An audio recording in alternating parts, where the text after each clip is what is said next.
आज न्यायपालिका दबाव में है।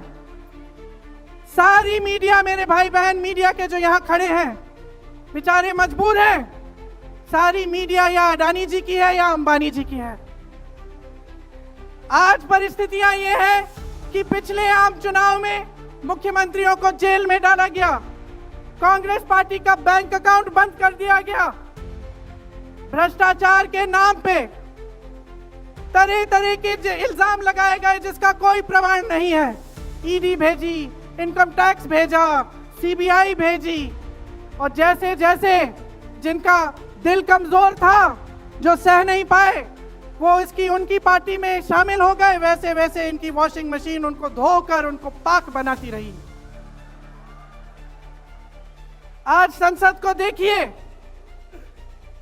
को देखिए, मुश्किल से एक सत्र में एक दो बहस होती है। और जब हमने कहा, राहुल जी ने मुद्दा उठाया, खड़गे जी ने मुद्दा उठाया कि हमें बहस करनी है चुनाव पे, एसआईआर पे, जिस तरह से वोट चोरी हो रही है उस पे, तो घबरा गए, मानी नहीं बात। अंत में जाकर कैसे माने कि हम वंदे मातरम पर भी चर्चा करेंगे। तो हम संसद में यह बहस करते रहे कि राष्ट्रगीत किसका है, राष्ट्रगीत कैसे बना, राष्ट्रगीत क्यों बना, और जो बड़ी बड़ी समस्याएं हैं जिससे आप जूझ रहे हो, बेरोजगारी, महंगाई, पेपर लीक, उसके बारे में चर्चा करने की हिम्मत नहीं है। हिम्मत क्यों नहीं है? क्योंकि अगर इनको एक असली चुनाव लड़ना पड़े, मैं चुनौती देती हूं, एक सही चुनाव लड़ लें, बैलेट पे लड़ लें, तो ये खुद जानते हैं कि कभी नहीं जीत पाएंगे। आज आपको मायूस होने की जरूरत नहीं है कि बिहार का चुनाव हार गए, क्योंकि पूरा देश देख रहा है कि ये चोरी से जीतते हैं। राहुल जी ने प्रेस कॉन्फ्रेंस की, पहले हरियाणा की बात बताई, महाराष्ट्र की बात बताई, कर्नाटक की बात बताई, बिहार में एसआईआर करके 65 लाख वोट काट दिए गए। और अगर ये सारे प्रमाण आप अलग कर दें तो एक साफ और साधारण बात सामने आती है। आचार संहिता के समय 10-10 हजार रुपए आप पहुंचा रहे हो, कोई आपको रोक नहीं रहा है। चुनाव आयोग आंख बंद कर रहा है, आंख मूंद रहा है। तो अगर ये चुनाव चोरी नहीं है तो क्या है? इनके पास जवाब ही नहीं है। ये जानते हैं कि आज के दिन जनता इनसे नाराज है। देखिए, हिले हुए लगते हैं। संसद में मैं देखती हूं, आत्मविश्वास घट गया है, आंखों में आंख मिलाकर नहीं देख पाते, सामने से गुजरते हैं तो यूं आंख झुका देते हैं। आत्मविश्वास कम हो गया है, घट गया है, अपने आप में विश्वास घट गया है, क्योंकि जनता का विश्वास भाजपा से, इनकी सरकार से, प्रधानमंत्री मोदी जी से, अमित शाह जी से सबसे हट चुका है। आज इनको चुनाव आयोग की जरूरत है। चुनाव आयोग के बिना ये चुनाव नहीं जीत सकते।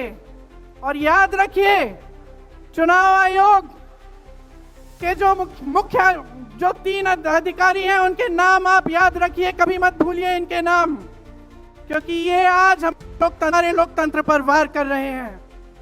इतिहास में कभी ऐसा नहीं हुआ कि पूरा विपक्ष कह रहा है कि हमें विश्वास नहीं है चुनाव आयोग में, इन चुनाव में हमारा विश्वास नहीं है, ये चुनाव ठीक ढंग से नहीं किए जा रहे हैं। चुनाव की घोषणा से लेकर वोटर लिस्ट, आचार संहिता, प्रचार, मतदान, मतगणना, ईवीएम और नतीजे से तक हर कदम को, हर चीज को संदिग्ध बना दिया है इन्होंने। इनके साथ साथ सारी संस्थाएं इनके सामने झुक गई हैं, सरकार के सामने झुक गई हैं, इनको झुकाया गया है। राहुल गांधी जी ने बिहार चुनाव में लंबी यात्रा की एसआईआर के खिलाफ। क्यों की? क्योंकि एसआईआर में ये वोट काट कर चुनाव का नतीजा अपने पक्ष में करना चाह रहे थे। अब यूपी में शुरू हो गया है, 3 करोड़ नाम काटे गए हैं यूपी में। कितना योग्य है ये चुनाव आयोग भाजपा के लिए? ज्ञानेश कुमार, सुखबीर सिंह सांधू और विवेक जोशी। मेरे साथ बोलिए, ज्ञानेश कुमार, सुखबीर सिंह सांधू, विवेक जोशी। ये देश इन 3 नामों को नहीं भूलेगा।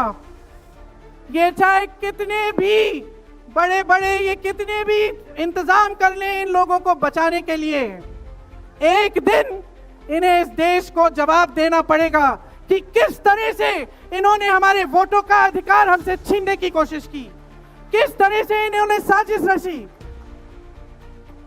हर मोर्चे पर यह सरकार विफल है, हर मोर्चे पर।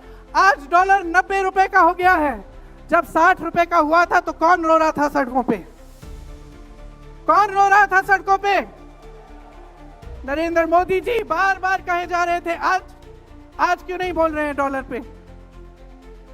निर्यात लगातार घट रहा है, आयात महंगा हो रहा है, विदेश नीति फेल हो गई है इनकी। हाथ पकड़ के चलते हैं ट्रंप जी के साथ, बड़े बड़े राष्ट्रपतियों के साथ, लेकिन जब समय आता है तो देश के साथ कोई खड़ा नहीं होता। यह है इनकी विदेश नीति। और इनकी नीति कि देश की सारी संपत्ति अपने 2 चेलों को, अडानी जी और अंबानी जी को पकड़ा देते हैं। यहां देश का नौजवान महंगाई से जूझ रहा है, बेरोजगारी से जूझ रहा है, पेपर देता है, लीक हो जाता है, कोई उसकी सहायता नहीं है, नशे की तरफ जा रहा है, बैटिंग ऐप में पूरे दिन बिताता है। और बैटिंग ऐप चलाया कहां से जा रहा है? कहां से चलाया जा रहा है? सूत्रों के मुताबिक प्रधानमंत्री के ऑफिस में ही एक शख्स ने बैटिंग ऐप के साथ में घोटाले किए हैं। इसकी चर्चा होती है क्या सदन में? क्यों नहीं होती? आपकी बेरोजगारी की चर्चा होती है, महंगाई की चर्चा होती है, मेरी बहनें यहां खड़ी हैं, आपकी सुरक्षा की चर्चा होती है। ना सदन में होगी, ना बड़ी बड़ी रैलियों में करेंगे ये लोग, ना आपके पास आकर आपसे बात करेंगे, आपके हालचाल पूछेंगे, आपसे पूछेंगे कि किस संघर्ष से आप गुजर रहे हो, कैसे जी रहे हो। क्योंकि हिम्मत नहीं रही इनकी, हिम्मत नहीं रही। जो था, जो बना था, जो 75 सालों से सबने संघर्ष करके बनाया था, वो सब तमाम बिगाड़ रखा है। तो मैं यहां लंबी बात नहीं करना चाहती, आपसे सिर्फ ये कहना चाहती हूं कि आपका ध्यान भटकाने के लिए रोज रोज ये कोई नया मुद्दा निकालते हैं। आप खुद देख रहे हैं, आप अपना ध्यान केंद्रित करिए। ये वोट का अधिकार आपका सबसे बड़ा अधिकार है। इन्होंने सब कुछ खत्म कर दिया है, लेकिन सच्चाई आप देख रहे हैं, सच्चाई आप आज समझने लगे हैं। और वो सच्चाई आपकी सच्चाई है, आप जीते हैं उसे। ये आपका अधिकार है जो आस्ते आस्ते आपसे लिया जा रहा है। हमारी एक लंबी लड़ाई है, भारत माता की आत्मा की रक्षा की लड़ाई है।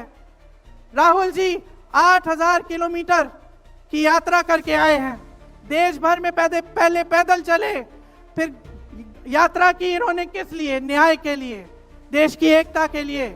हमारे अध्यक्ष जी खड़गे जी, इस उम्र में मैंने देखा है 47 डिग्री की गर्मी में हेलीकॉप्टर से उतरते हुए ऐसे बड़े बड़े मंचों में पसीने से लथपथ, लेकिन झुकते नहीं हैं, हटते नहीं हैं, चलते रहते हैं। ये है हमारी कांग्रेस की शक्ति। ये वही शक्ति है जिसने स्वतंत्रता संग्राम में हमें आजादी दिलाई। ये वही शक्ति है जो सच्चाई से पीछे कभी नहीं हटेगी। ये वही शक्ति है जो आप सबको यहाँ लाई है। आज आपको ये संघर्ष की शक्ति दी है कि इस माहौल में इस समय आप खड़े रहे अपनी पार्टी के साथ। ये देश की महान जनता है और हम अपना दायित्व समझते हैं, अपना धर्म समझते हैं कि हम आपके वोट की रक्षा करें, संविधान की रक्षा करें और आपके अधिकारों को मजबूत करें।